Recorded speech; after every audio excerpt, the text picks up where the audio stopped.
All right, so I was only at the National for one day, and I got one card, but it's a big one. And I'm going to show that in a minute. I was going to save it for a future episode of Friday Night Vintage, but honestly, I got so much going on. I don't know what the next vintage pickup's going to be for me or when that's going to happen. So figured I would get it out of the way. Plus, I got some other recent pickups here that aren't vintage that I'll show and just combine into this video. And here's one I got recently. This is a 2016 National Treasures quad gear materials card. Features 4 of the greatest running backs ever: Emmitt Smith, Walter Payton, Sanders, and Curtis Martin. Now, I originally was looking for this card that had these 3 guys, but then it also had Eric Dickerson. And I liked that one better, but there just weren't any available, at least not reasonably priced, I should say. And came across this one. I thought, well, Curtis Martin wasn't too bad either. So here it is in a BVG 9 holder, which I'll keep slabbing here. I mean, there's no point in cracking this thing out. And it does have the subgrades, which is nice.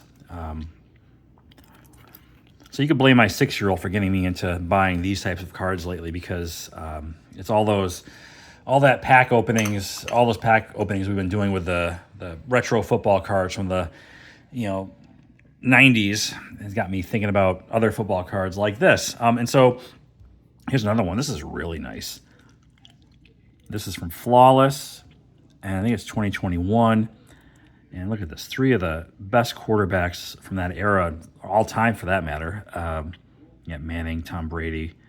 Nice 3-color patch there. And then Brett Favre. Not graded. Don't intend to get it graded. It's sealed still, and I guess it came this way out of the box. Just a really nice card.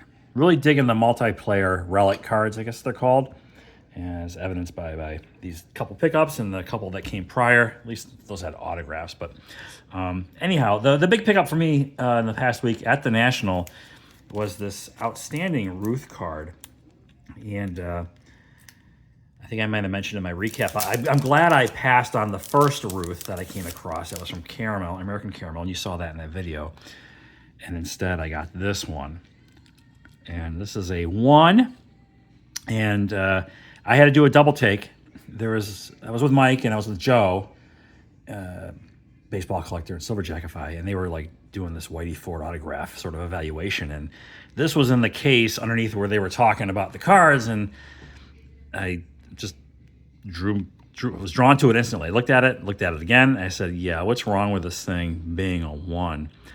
And at first, I thought it was only this paper loss. It was only not until later that I also saw the surface wrinkles too, which is whatever. But I appealed off the charts for this.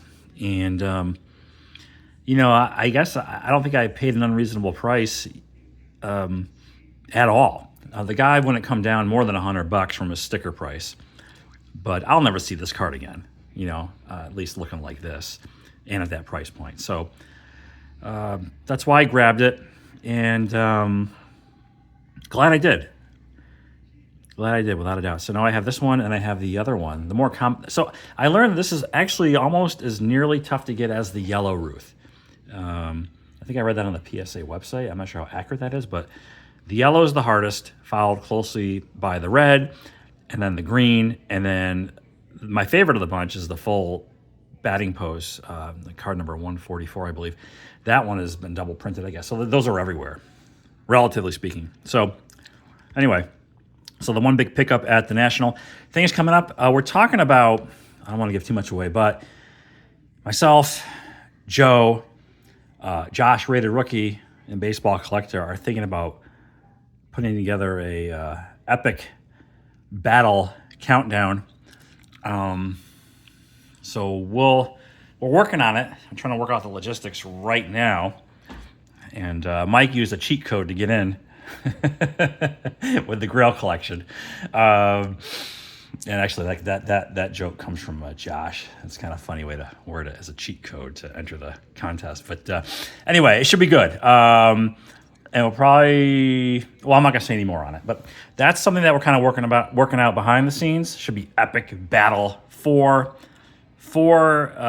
collector battle, top 50 showdown. So keep an eye out for that and those announcements leading up to it. We'll see how it goes. As always, thanks for watching. I will talk to you later.